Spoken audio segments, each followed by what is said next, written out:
आज हम लोग समांतर श्रेणी पढ़ेंगे। समांतर श्रेणी को इंग्लिश में एपी कहते हैं, जिसका पूरा नाम अर्थमेटिक प्रोग्रेशन होता है।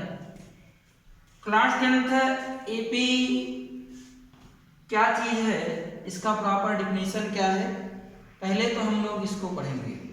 मीन्स समांतर अनुक्रम संख्याओं का एक ऐसा अनुक्रम जिसके दो क्रमागत पदों का योग नियत रहता है।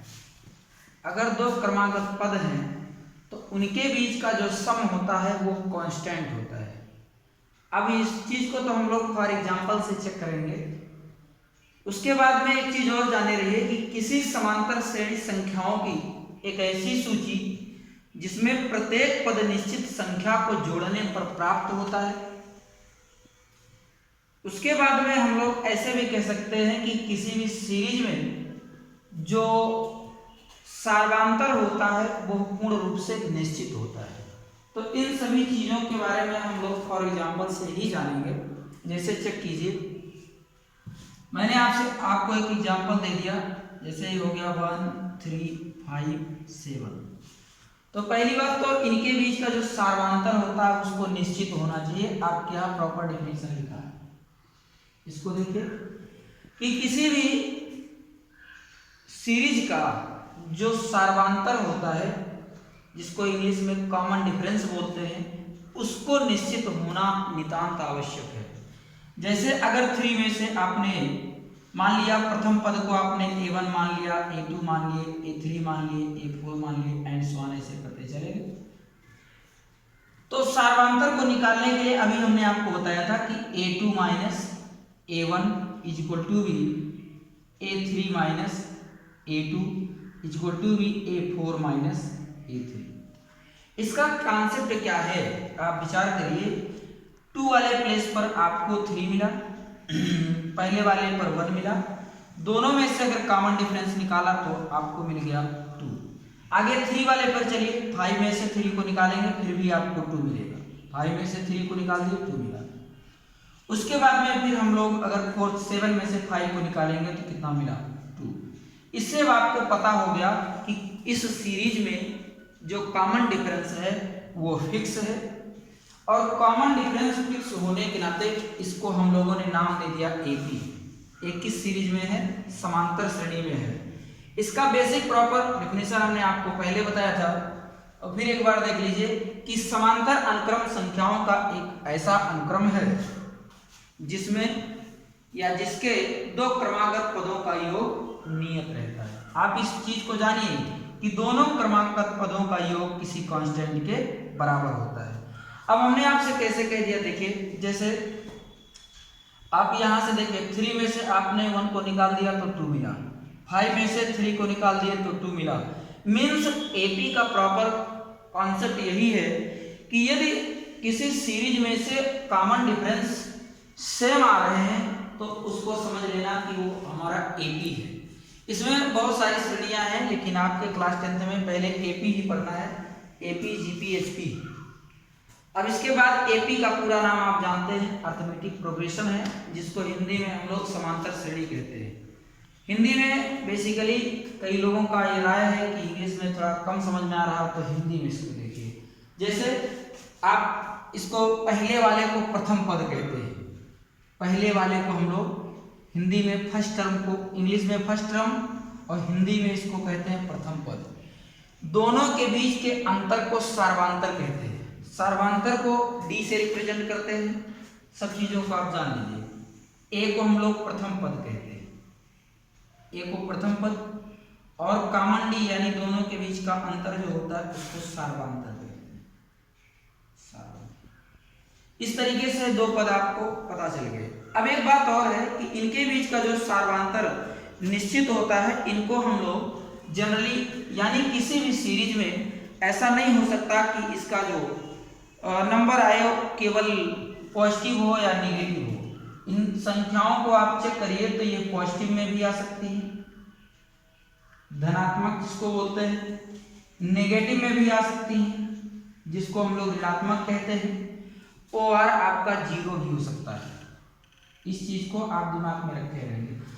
अब इसके बाद में जिस तरीके से क्वेश्चन जो आएगा उसको उसी तरीके से बताया जाएगा। आइए सबसे पहले हम लोग इसके स्टैंडर्ड फॉर्म को पढ़ते हैं। क्या होता है इसका स्टैंडर्ड फॉर्म? तो सबसे पहला कॉन्सेप्ट ये है कि इसके स्टैंडर्ड फॉर्म को हम लोग कैसे लिखते हैं कि ये एपी में है। देखिए, एपी का बेसिक कॉन्सेप्ट सेट करने के लिए सबसे पहले हम लोग ये जानते हैं कि इसको a, a plus D, a plus 2d, a plus 3d ऐसे करते हुए एंड समान तक इसको हम लोग लिख सकते हैं। एक समांतर श्रेणी को यह निरूपित करता है, लिख लीजिए, एक ये है एक समांतर श्रेणी को निरूपित करता है। यह एक समांतर श्रेणी को निरूपित करता है। इसमें हमने बताया था कि जहां इसमें पहला पद ए है, उसके बाद में सार्वधातुक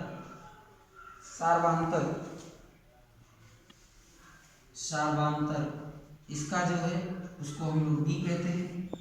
इसे एपी का व्यापक रूप कहते हैं। इसे एपी का, ऐसे लिख लीजिए, इसे एपी का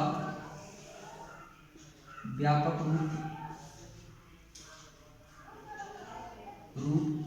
और व्यापक रूप को हम लोग इंग्लिश में जनरल फॉर्म कहते हैं।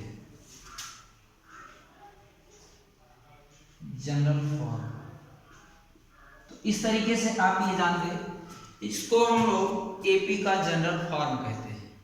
जनरल फॉर्म के लिए अब आप कॉन्सेप्ट जान गए कि इसका फॉर्मूला क्या है। बेसिक एपी का स्टैंडर्ड फॉर्म जिसको बोलते हैं, इसको हम लोग कह सकते हैं जनरली ये एपी का जनरल फॉर्म, जिसको व्यापक रूप कहते हैं। इसमें पहले वाले पद को हमेशा ए, इनके बीच आए हुए सार्वधातुक को डी। अगर कोई पूछे कि एपी का आप जनरल फॉर्म बताइए तो आप उसको बेसिकली कह सकते हैं कि इसका जो जनरल फॉर्म है वो a प्लस डी, फिर उसके बाद में a प्लस 2d, फिर उसके बाद में a प्लस 3d के नाम से जाना जाता है। अब आइए किसी एग्जाम्पल को हम लोग ले लेते हैं और कैसे सॉल्व करेंगे इसको। तो सबसे पहले एग्जाम्पल में मान लीजिए, पहले स्टैंडर्ड फॉर्म को लिखा रहने दीजिए। a हो गया, a प्लस 2d हो गया, a प्लस 3d हो गया and so on a plus 4d। A comma mistake हो गया, ए कामा इसमें a प्लस डी होना चाहिए। पहला पद ये हो गया और फिर उसके बाद में a प्लस डी हो गया। तो ये हो गया पहला, ये हो गया डी। अब ये सोचिए कि पहला कैसे है, मीन्स अगर a यहाँ रहा होगा तो स्टार्टिंग आपका 0 से हुआ, 0 का इसमें इंटू हो गया तो ये कंप्लीटली खत्म हो गया। बचा कौन सा, a। इसमें 1 का गुणा हुआ तो a प्लस डी हुआ, इसमें 2 का गुणा हो गया 2d में तो 2d हो गया, 3d 4d ऐसे करते हुए तमाम डी आ सकते हैं। तो ये तो आपका जनरल फॉर्मूला हो गया इसका। लेकिन इसी में हम कुछ उदाहरण मान लें, कह दें कि जैसे a बराबर आपका 6 है, d बराबर 3 है, तो इसका फॉर्म क्या होगा। तो अगर a बराबर 6 ले लिया जाए, a इक्वल टू भी 6 ले लिया जाए, और उसके बाद में जो d है उसको हमने 3 सपोज कर लिया फॉर एग्जांपल में, और हमने पूछ लिया कि इसकी सीरीज क्या होगी। हमने आपको कॉन्सेप्ट में क्वेश्चन दे दिया कि a की वैल्यू 6 और d आपका 3 है, तो इसका जो सीरीज होगा वो क्या होगा। तो उस सीरीज को आप इसमें पुट कर दीजिए। जैसे इसमें पुट किए तो a की वैल्यू आपकी 6 आ गई, आगे हो गया a में 6 को ऐड कर दिए तो 3 हो गया, फिर आगे अगले में आइए, इसमें 6 ऐड कर दिया और उसके बाद इसमें कितना हो गया 2, और जो d की वैल्यू आई है वो कितना हो गया 3। फिर आगे यहाँ से फिर कामा लगाए, 6 लगा दिया, उसके बाद में 3 हुआ और d की वैल्यू कितनी आ गई 3 एंड सो ऑन ऐसे चला।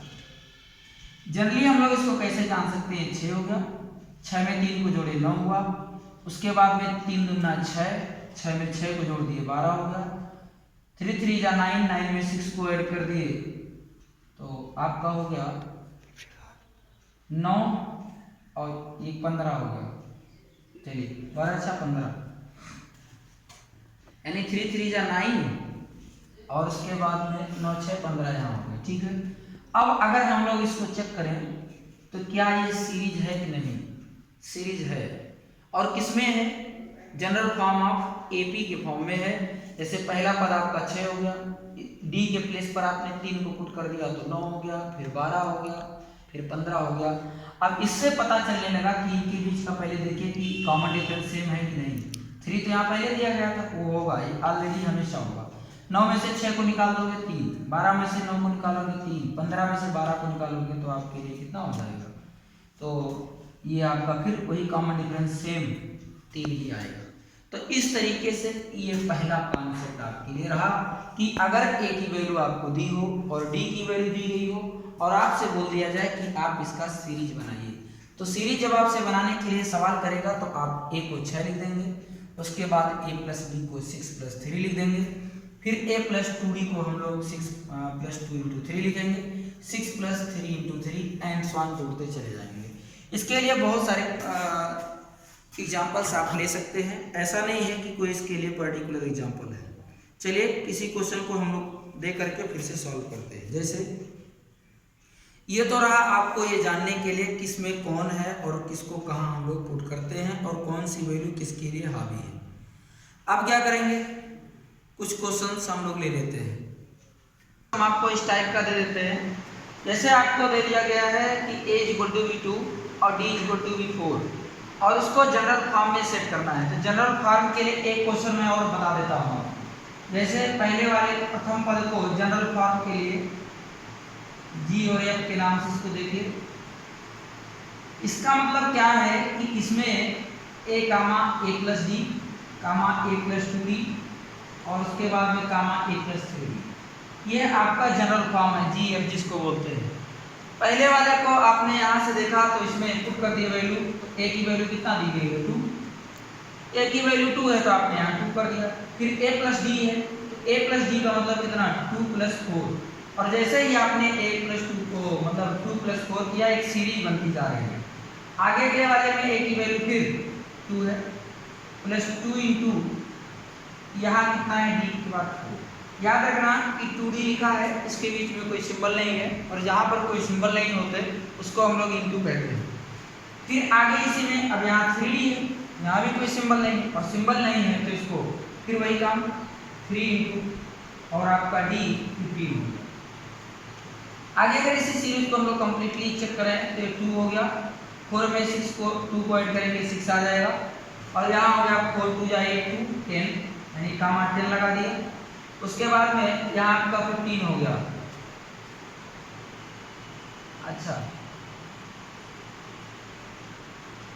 तो यहाँ पर d की वैल्यू 4 कैसे होगी, कर दिया था यहाँ 4 है। चलिए 10 हो गया। अब इसके बाद में हम इसकी बात करते हैं। 4 3 जा 12 और 12 में 2 को आपने ऐड कर दिया तो हो जाएगा आपका 10। 12 में 2 को ऐड करेंगे 14, सब्ट्रैक्ट नहीं करना है, एक्चुअली दिमाग में घटाना आ गया। देखिए 2, 6, कितना हो गया 10। इसके बाद में अब देखिए एक सीरीज आपकी बन गई। जैसे ये 2 हो गया, उसके बाद 4 में 2 को जोड़ दिया 6 हो गया, 4 दूना 8 में 2 जोड़े 10 हो गया, 4 3 12 2 14 हो गया। तो इस तरीके से आपकी एक सीरीज बन गई कम्प्लीटली। आपके यहाँ हमने केवल 7 क्वेश्चन दिए हैं जिसमें से पहला क्वेश्चन हम आपको बता चुके हैं। इसके बाद एक अगला क्वेश्चन और आपके बोर्ड पर है, एग्जाम्पल नंबर फर्स्ट भी है और इस टाइप के 10-20 क्वेश्चन आपको करने भी हैं, जिसमें आपको दिया गया है कि ये एपी के स्टैंडर्ड फॉर्म में है और चेक करके बताना है कि ए की वैल्यू क्या है और सार्वधातर डी क्या है। तो जब आपको ए और सार्वधातर डी दिया गया था तो उसको आपको एपी में कन्वर्ट करना था। अब की बार एपी दे दिया गया है और ए और डी को फाइंड करना है। तो इसके लिए बहुत बड़ी बात नहीं है, आप सिंपली दिमाग लगाएंगे तो एकदम इजी वे में सॉल्व कर ले जाएंगे। देखिए कैसे, एक चीज तो हमने आपको पहले बता दिया कि ए प्रथम पद को बोलते हैं जिसको फर्स्ट टर्म के नाम से जानते हैं। फर्स्ट टर्म आपके यहाँ 3/2 है। चलिए ये आपका हो गया फर्स्ट टर्म जिसको ए बोलते हैं। सॉल्व कर दीजिए, ए की वैल्यू आपको मिल गई कितना, ऐसे लिखिए कि प्रथम पद आपके यहाँ 3/2। अब प्रथम पद आपके यहाँ 3/2 है। सर्वांतर कैसे निकाला जाएगा? तो सर्वांतर निकालने के लिए हमने अभी फार्मूला बताया था कि D = क्या होता है, A2 - A1 = ऐसे भी लिख सकते हैं, ऐसे A3 - A2 = A4 - A3 and so on. ये आपको सर्वांतर निकालने का फॉर्मूला है। तो सर्वांतर के लिए ये हो गया। और AP का जो GF है, GF का फुल नेम होता है जनरल फॉर्म। जनरल फॉर्म में आप इसको जब चेक करेंगे तो A, A + D, A + 2D, A + 3D था। देखिए, तो पहला प्रथम पद आपको यहाँ से मिल गया। ठीक, अब हमको फाइंड क्या करना है, D को फाइंड करने के लिए सबसे पहले हम A2 में से A1 को निकाल देते हैं। A2 क्या है, इसको हमने कहा A1 है, ये आपका A2 है, ये A3 है, ये A4 है। बहुत बेसिक से इसको देखिए और बहुत आसानी से समझ में आएगा, बट इसको इसके हिसाब से आपको चलना पड़ेगा जिस तरीके से ये कह रहा है क्वेश्चन। जैसे अब आपसे सवाल किया कि दूसरे में से पहले को सब्ट्रैक्ट करना है, तो चार चीज़ें पहले तो आपको आनी चाहिए। ऐड आना चाहिए, उसके बाद में सब्ट्रैक्ट आना चाहिए, डिवाइड आना चाहिए और उसके बाद में आपका मल्टीप्लिकेशन आना चाहिए। ये चार चीज़ें आपके लिए बेसिक फॉर्म है। अगर इसको सही से गुणा भाग जिस व्यक्ति को आ जाए वो मैथ के क्वेश्चन को करने में उसको बहुत ज़्यादा प्रॉब्लम नहीं आएगी। इस नाते आप को फिर देखिए सीरीज में सब्ट्रैक्शन आया कि नहीं, चेक करिए। दूसरा वाला पद ये है, D = A2 - A1। किसी भी टर्म को आप निकाल सकते हैं। जैसे A3 में से A2 को भी निकालेंगे, जैसे इसमें से इसको निकालेंगे फिर भी वही आएगा। A4 में से A3 को निकालेंगे फिर भी वही आएगा। तो आइए मैं किसी एक टर्म को ले लेता हूँ जो सिंपल वे में आप लोगों को सॉल्व करने में आसानी हो।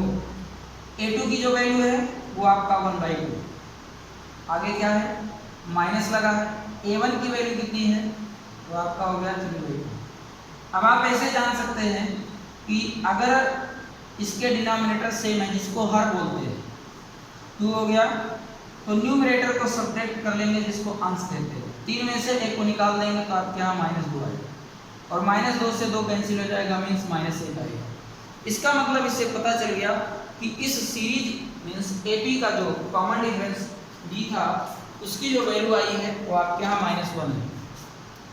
अब एक्चुअली पहला वाला तो आपने निकाल लिया, लेकिन अब दूसरा वाला हम लोग निकाल के चेक करें कि क्या यही आता है।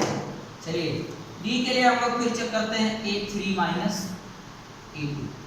A3 की जो वैल्यू है वो कितनी दी गई है, तो आप बोलेंगे -1/2 और A2 की जो वैल्यू दी गई है, अब देखो A3 तो हमने यहाँ लिखा, आज ये माइनस में है। उसके बाद में हम लोग यहाँ से क्या कर दिया, इसको माइनस लगाए और उसके बाद में यहाँ आपके A2 के प्लेस पर 1/2 था। फिर देखो बेस इक्वल है, बेस मीन्स आपका डिनोमिनेटर जो है सेम है, तो इसको हमने क्या कर लिया, 2 रख दिया और यहाँ से इसको जोड़ दिया।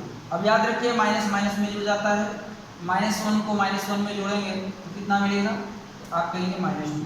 इसको यहाँ से कैंसिल कर दिए तो कितना मिला, -1। इससे